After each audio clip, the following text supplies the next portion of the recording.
Hello and welcome to the Unpatched Conversations, where we have honest discussions at the crossroads of leadership, cybersecurity, and culture. Stories that go beyond headlines from those living it every day. We'll be joined by leaders and decision makers who share firsthand what it takes to lead securely in a digital-first world.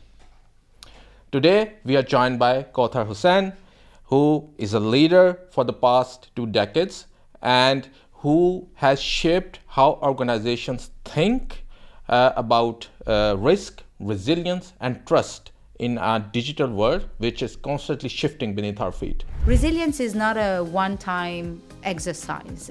Resilience happens every day. Cybersecurity behavioral change is an everyday responsibility because it's gonna evolve fast and faster. So instead of waiting for the for the perfect regulation to be issued, I think we have to go and start issuing, and we'll have many versions, but it has to be dynamic, agile, and alive.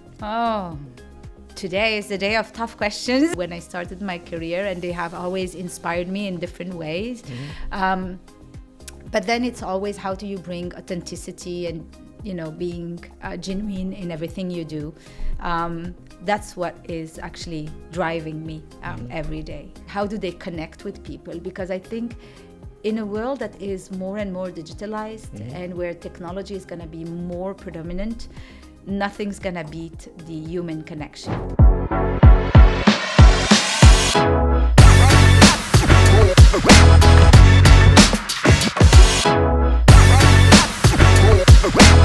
Welcome, Kawther. I'm so glad to have you here. Oh, thank you. Thank you for having me. Of course, this is a very interesting question, and I have to admit, I've been in the cybersecurity, I would say, purely domain in the past 23 years. And the day I got approached by EY talking about, digital risk leader, I actually paused and, asked myself, what does it mean to be a digital risk and not just a purely cybersecurity leader? And I think, I was really surprised that a digital risk conversation, I think, is much bigger than just a cybersecurity, I would say, conversation. Because in this world, which is really evolving fast, technology is at the center of everything. Sure. And it is really important for organizations to tackle better how are they managing risks in case technology goes wrong. It could be a misuse, it could be a cybersecurity breach, it could be a misconfiguration, it could be a system that has failed, it could be AI now that is misconfigured. So there are many other risks that you need to be tackling in a different manner. And I think 20 years ago, it was purely, cybersecurity and firewalls and rules and so on. But everything has evolved so differently and so fast that digital risk has become, I would say, a boardroom conversation nowadays. That's my take. Right. So why do we need it more now? And how do you make sure that with all of these technologies that you mentioned, which are coming into the scene and they're constantly changing, how do you make sure, how do you keep updating what digital risk means or what the definition is? Excellent question. So why now more than before? I think simply because the speed has increased. We were going fast and faster, and we are now going into a turbo speed. Yeah. And if we don't really have a full 360 view of the technological risks that you are being exposed to, how can you take a measured and a good decision in terms of leadership? So it is really key for organizations to now stop and say, okay, instead of having a risk assessment in silos, I need to have my digital risk view, because technology is embedded everywhere.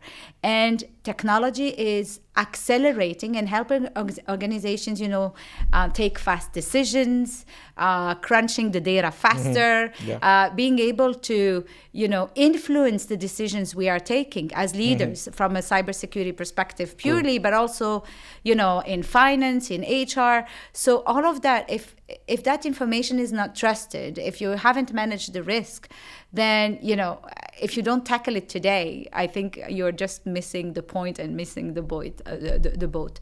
So very, very important to tackle digital risk, I think, today more than ever. And I think it will constantly evolve even more, especially now that, we are introducing AI. AI is going to be at the heart of, I would say, the acceleration of the decisions. Absolutely. So it will continue to evolve in that sense, I would say. Yeah, that's my 2 cents. You are absolutely right. So another term which is normally used along with digital risk is resilience. Yeah. It is used in presentations, speeches, in strategies. But what does it involve, or what does it take to be resilient in presence of this digital risk? And how would an organization know that it's missing it? That's a very, very good question. I think resilience is not just a word, and it's not just a buzzword. Resilience is how an organization is able to bounce back and bounce forward in case of a disruption. And if you allow me, I think resilience is more than just a plan that you're preparing, or a test that you have drafted and it is in your drawer somewhere. It is how the organization has planned for different kinds of disruptions. It is how you have trained your people in terms of how they react and how they know how to orchestrate the incident response or the disaster response. It is how you have also trained your leadership to stay calm and be focused on, how do we recover faster in terms of our operations. And it is how do you keep yourself always, a step ahead in terms of what kind of scenario could hit me and how could I prepare for it better. Resilience is not a one-time exercise. Resilience happens every day. It happens in, all of your decisions. It is an investment, and I feel more and more when I talk in different boardrooms, resilience is really a strategic move for organization to remain operational in case something happens. Right. And I believe, us as human always feel, it always happens to the others. And, it doesn't happen. And I think you and I have worked for a long time in cybersecurity, for example, and, you never know when a breach will happen. Yeah. And when it hits hard. Now resilience is, how do you recover? Is it in hours, or are you going to be, are your operations going to be freeze for 3, 4, 5 days? It is all about the resilience. And definitely it is not an IT problem or, just a tool to be enabled. It is a whole cultural shift, I feel, for organizations. So what I understand, resilience has a lot to do with how good your response strategy or how good your defenses are. And you have to make sure that they are good enough that when the time comes, they will work the way you have planned them to work. And this has a lot to do with your overall culture within the organization.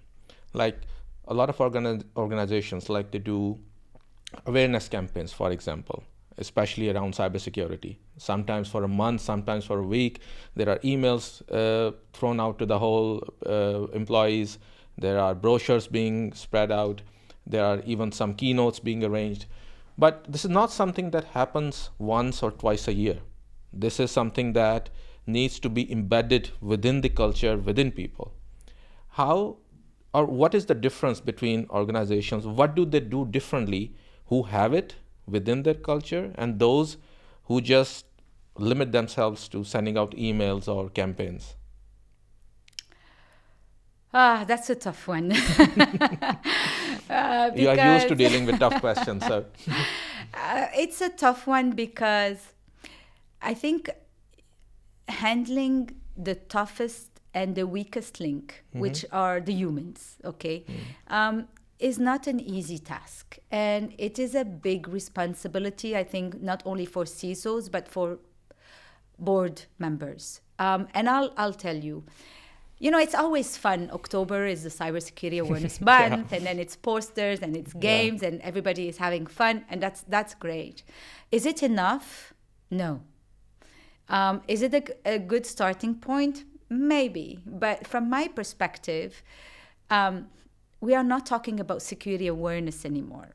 Awareness happened, 12, 15 years ago.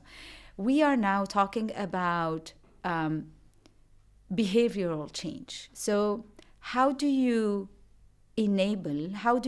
empower every single team member to be able to detect that email is a phishing email? How are they, reporting it responsibly?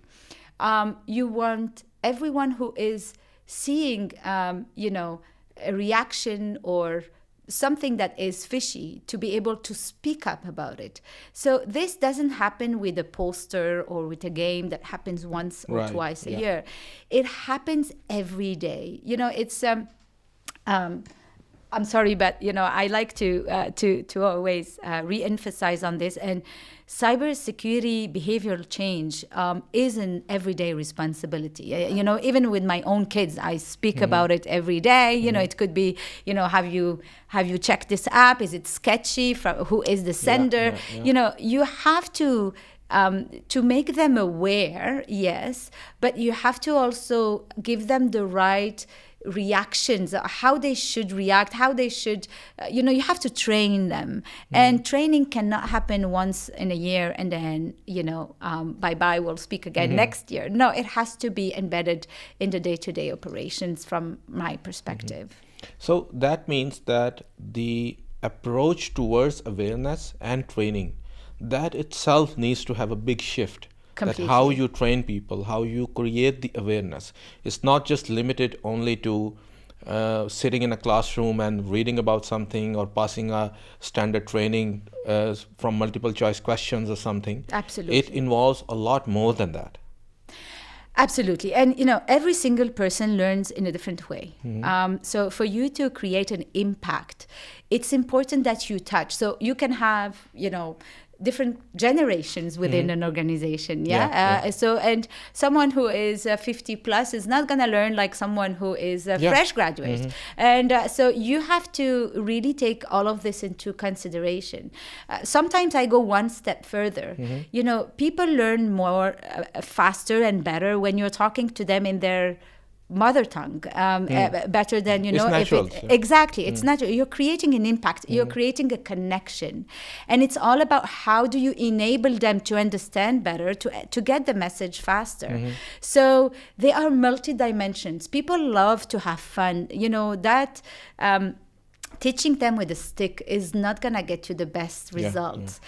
So I like to reinforce positive behavior. Like, let's say we can still do the awareness month in October, for example, but maybe let's celebrate the best cyber heroes, the one that reported most of the phishing or emails, or the ones that have, had the best behaviors.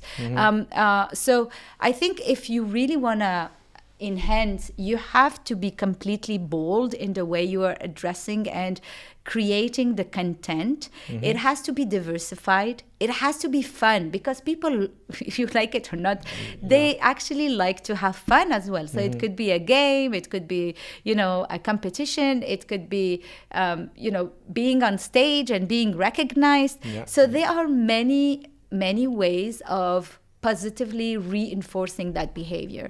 And it's definitely not going to happen only once a year, but it has to be like every day. And of course, when you train them or when you test them, you have to have different ways of doing it to make sure you're really getting a full 360, activation in terms of their minds to be enlightened and say, oh my God, I have to think of that and I have to think of this, and getting them up to speed in a much more fun way. True. And with AI going mainstream and a lot of educational institutes are getting into it, I think this should make this a lot easier, and I think AI would have a big role to play even in this part as well, like behavioral change, creating programs or specific things or targeted initiatives which specifically work on these kind of behavioral changes. Look, AI is at the moment, a big buzzword, and we have to be also careful of how do we responsibly introduce AI. I think we have to take it a step at a time. Now, AI, I speak about AI more of let's say, an accelerator. Okay, and we spoke in the beginning of our discussion, how things are going fast and faster, and of course we want AI to handle more the, let's say, repetitive tasks and things that we have trained and we are sure we can trust the AI outcome. We can responsibly use it. It has to be fair as well. So in terms of AI changing the behavior, I think people have adopted AI faster than we think. And that's a lot faster, yeah. A lot faster. And we just now want to make sure, it's like the other way around. We want to say, just do it fine, but do it in a responsible way. Do it understanding the risks of AI. Do it in a fact where we need to also make sure we are handling the privacy of our clients and the data that is being handled by AI. We want to make sure AI is also bringing a trusted outcome. So it's like we want to go and enable our people faster, but it has to be also in a safe and trusted environment. That's my key So, take here. Is there a standard definition of, or has the industry agreed on a standard definition? This is what responsible AI is going to look like, or is there still a lot of confusion around who will be accountable? Who is responsible when things go wrong, or who is going to manage this risk being generated from AI? That's a good question, and I think there are a lot of efforts being made in that space. So we do have a global framework, and I think now every country is thinking about AI and creating those regulations. And we sit and live in a leading country in terms of AI, and I see a lot of great work being done in terms of providing guidelines. Are they being enforced? I think not yet, but we are getting there, where they will have more and more enforcement around the guidelines, and maybe an AI law and regulations that's gonna come out soon. I don't know, but I think the adoption is there. That is very clear. Now we are just putting in place the different guidelines, the different framework, and then asking organizations to also lead by example. And I think there is a lot more to be done in that space completely. Right. So on this point, the role of the regulators or the compliances is also going to shift. You shared a few times about smart compliance. How does it work if the things are like changing so quickly, and with AI coming into the foray? How does smart compliance stay smart all the time? That's a good question too. I think regulation needs to evolve as fast as risks. Okay, because more we introduce risks, more guidelines and regulations are needed. Now, with the introduction of AI, and we are in need of more of a smarter regulations. I'm not surprised also to see regulators using AI to go as fast as they could be. So there is a great work to be done, and I think regulators started to really accelerate in that pace because they see, the risk has grown, and it's becoming more and more significant. I know lots of, consulting firms are also catching up and proposing more and more guidance on, how do we start immediately acting? Even, we don't want to wait for the regulation to be completely perfect. Okay. And I think All right. the smart regulation is all about, from my perspective, is all about not being perfect, but it being iterated as much as needed, because it's gonna evolve fast and faster. So instead of waiting for the for the perfect regulation to be issued, I think we have to go and start issuing, and we'll have many versions, but it has to be dynamic, agile, and alive. That is my my Got take. it. Understood. So within this, the governments have a major part to play, Yeah. right? And is it any different working with the public sector when it comes to digital risk? Because governments are also pushing a lot in terms of digitization and innovation. So what's different when you work with public sector when it's compared to private sector? Because the risks are maybe a lot higher when you're working with public sector. It involves public trust, national security, critical infrastructure, and everything. Oh, today is the day of tough questions. So I think the thing that is different in government and public sector is the scale. Okay, because when you talk about, let's say, citizens, or you're not just talking about a small organization. Yeah. The risk that you identify, or the impact that you could create is at a national scale. So you have to be much more, I think, much more careful. Now, I do feel that government, especially in this part of the world, are very, very diligent about digital risk. Although, they have been really particular on accelerating the digital transformation, I see a lot of work being done in making sure that digital transformation is also being tackled from a digital risk perspective. Right. And that's, in that sense, is a responsible way of addressing, I would say, the risk itself, but also their investment in terms of how do we, digitalize all of the services, making sure we are giving, let's say, a better life to our citizens, because admin work is being reduced. People can have access through apps. It's a much more convenient world we are living in. They give, I would say, access to the citizens in terms of healthcare, in terms of, education. But, and you just, I don't know if you've seen it, but in a couple of weeks ago, even in the UAE, they were saying how they're going to speak about AI in schools starting in September. So this also gives you a good indicator of how responsible the whole investment is being made around. So public sector, yes, I love it. And I think they are much more dynamic and agility, even if it's sometimes you could think public sector is a heavy duty organization. But I think in this part of the world, they are really leading the way. Okay, that's great to hear. I think this thing about this kind of initiative where AI is being introduced even in schools, I think that tells you something about the vision and the strategy that they're after.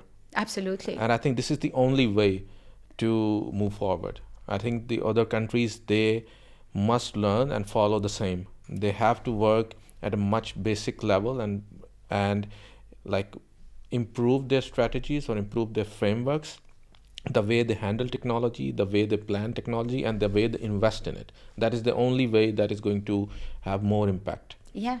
And if I may, we were talking about cybersecurity awareness a couple of minutes ago. And I think, when you start at some point, it might be a bit late. I think what we are seeing now in government, especially for the AI, and when we talk about the education, they want to embed and protect our youngers in making sure they are really using it in a responsible way, but also, maybe bringing customized curriculums into every student. But it's being embedded from a very young age, which is a good sign, because we don't need to wait and then change the behavior. The behavior is being shaped from a very young age. And even with my two kiddos, we keep talking about this new era that's gonna change things. And they have many questions. Is AI real? Is AI this? Is there they have a lot of questions. And I'm glad that now in school they'll be able to have some answers and shape the way they will be thinking of AI. Absolutely. And because the kids are already using it. Yeah. Whether knowing it or not knowing it, it's already there. Absolutely. In the apps that they use, in the games that they use, in a lot of the communication and conversation that they use on their digital devices. So when they start to learn about it, they'll probably have a much better idea of how to use it responsibly and what are the risks associated with it when the time comes. Absolutely. Right. So since you have been like part of public sector projects and private sector as well, so these are not small scale projects. Like, these are the kind of conversations which have a much bigger impact, right? And for these kind of conversations or these kind of strategies, you need to have certain set of skills that you develop over a period of time, especially around how to lead people and how to lead such initiatives. Do you remember any certain events from the past that you think shaped your leadership style on the way you lead people and such initiatives? I was not expecting this question. So I'll have a very, I think, open heart answer. I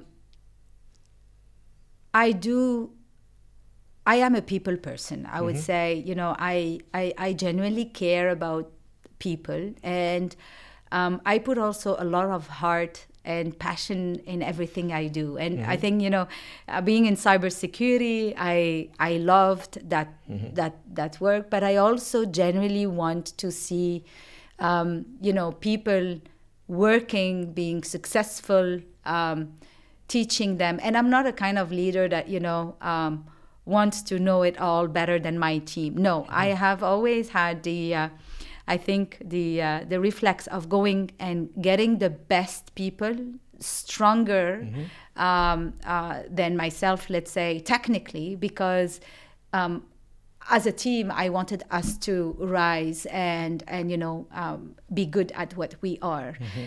So it's a little bit of love sprinkled on everything I do, but when you're a giver as a leader, you lead with heart, and then you can touch people. You touch your team, but you also touch your colleagues, and you're bringing that positive energy into your leadership style. So, did I learn it from someone specifically? I think I had very great mentors and leaders throughout my career, and I was really young when I started. I'm still young, but I think I had great leaders when I started my career, and they have always inspired me in different ways. But then it's always, how do you bring authenticity and, being genuine in everything you do? That's what is actually driving me every day. And is it the same kind of, like you mentioned about mentors and everything, and now you are those people. Now you have people who you are mentoring, and I'm sure there are a lot of people who work with you or who have interacted with you who look up to you for these kind of inspiration. So is it the same kind of legacy that you want to leave behind? people first and being more empathetic towards your team? And Yeah. See, I think, I've always, first, I feel lucky that, my husband and kids are always very much supporting me, and they have been extremely helpful and giving me the space to invest in my career as well. But I think I want to open doors to, let's say, all mothers that have maybe interrupted their careers because they wanted to invest time with their families and they want to be back into the the active world. I want to support any young lady, woman, but not only, I don't have that gender focus, I would say, but if I can help, I would be more than happy to help. Lots of also Arab women in this part of the world are rising, and they want to have more, and they are hungry for more. So it is our responsibility as well to help them and to empower them to do more. So I do have quite few mentees, I would say, and it's always about, how do they connect with people, because I think in a world that is more and more digitalized and where technology is going to be more predominant, nothing's going to beat the human connection, and that's going to be really at the heart of everything we're going to drive. So yeah, I think I was not prepared for that question, but I think if I have to just say in simple words, my only wish is to see more women, more young ladies, and more people putting hearts in whatever they do. that's a very beautiful answer, and I can see that you are doing the same with your team. I love how you introduce your new team members and how you bring them on board, because irrespective of the title and the position the person is coming into, he needs some sort of like excitement and encouragement from the team, which shows that yes, we are really happy to have you with us, and we are eager to work with you. And I think the way you introduce them, and I've seen it online, I think a lot of people would have seen them as well, that really gives that kind of message that yes, we want you and we are excited to have you. Was there where did this inspiration came from, this idea that this is how I should do it? Honestly, I like people to feel valued. I think it's important because when people feel that care, they are really start to also invest themselves. They feel seen, they feel heard, they feel part of something bigger. So no one actually gave me the idea, but usually I liked to take a picture with the person, and then I realized, oh my God, I have this regional role and I cannot go and wait for me to meet with that person. So let's connect, but let's also publicly recognize this person. And that's why, of course I ask for permission if I can post and so on. But I want that people to have that feeling that, they are appreciated and they are welcomed, and we are really here excited and happy to have them. And it's true, not only I welcome them, but, once every 3-4 months, I do have a catch up with the team, and the title of the meeting invite is "Hi, how are you?" And it's we connect about anything and everything, and it's not only about business, but it's absolutely not about business. It's only about themselves, how they feel, their families, what keeps them awake, what bothers them, what they want to introduce as an idea, and that connection is really important. I think your team must be very lucky to be working with you, because this one question, how are you, I don't think a lot of leaders actually ask to their teams. It's primarily about work, primarily about business, how things are going in the office, when we all know that whatever is happening outside the office does impact what you do and how you do it. Of So course. it's really important to keep asking these questions, that how are you?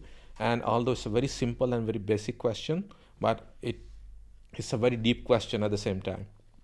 Absolutely. And of course, believe me, we do have our business reviews and we do have our, strategies and sales and cadence calls and so on. So, but I think sometimes it's important to pause and connect with your people. I connect with consultants, senior consultant. I always tell them we are one team. So it's not about layers and grades but it's about, again, it's about the human contribution to the team. It's about, and when you do like this, you would be really, really surprised of the innovation you would be driving, because people are motivated, people are happy, people are they are feeling special, and they are special, but they feel, oh my god, I'm part of something much bigger.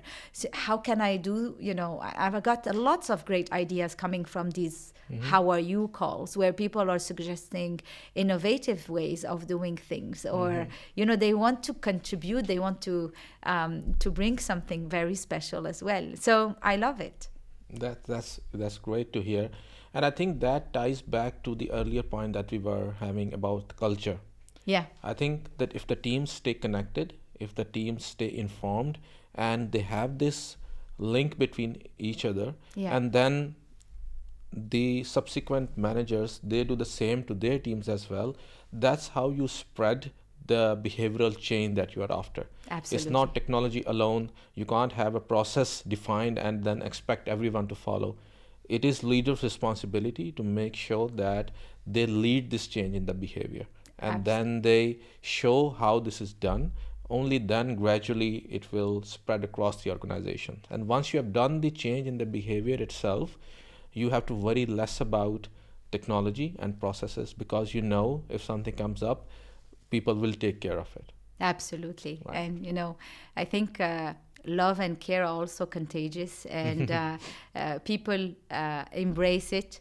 And of course, it is a leadership style, but I hope I'm also shaping the next leaders in the way they approach this. Because when we go through a difficult situation and you have a strong team that all stick together, we are bringing a better value to our clients. We are bringing better minds, better hope all together. Thank you so much for your time today. It was a lovely conversation. And I'm sure anyone who's watching, they had some very insightful ideas about what digital risk is, what resilience is, how you build it, and how important the people part are. Like in every other technology or transformation thing, people are always at the core and at the center. And you as a leader need to make sure that you are taking care of those people. You are making those changes within the culture and within the behavior to make sure that this fast changing technology that can work in your benefit rather than against you. And the more you control or manage it in a better way, the better you can control the risk that are associated with it. And the more you control the risk, the more resilient you automatically become. Right. Thank Absolutely. you so much. And thank you for having me. And I'm glad I've contributed in any way I could. Again, don't let technology take over. I think let's keep it very human and very much focused on, how do we want technology to help and not how it would shape our interactions. Absolutely. And Thank thank you so much.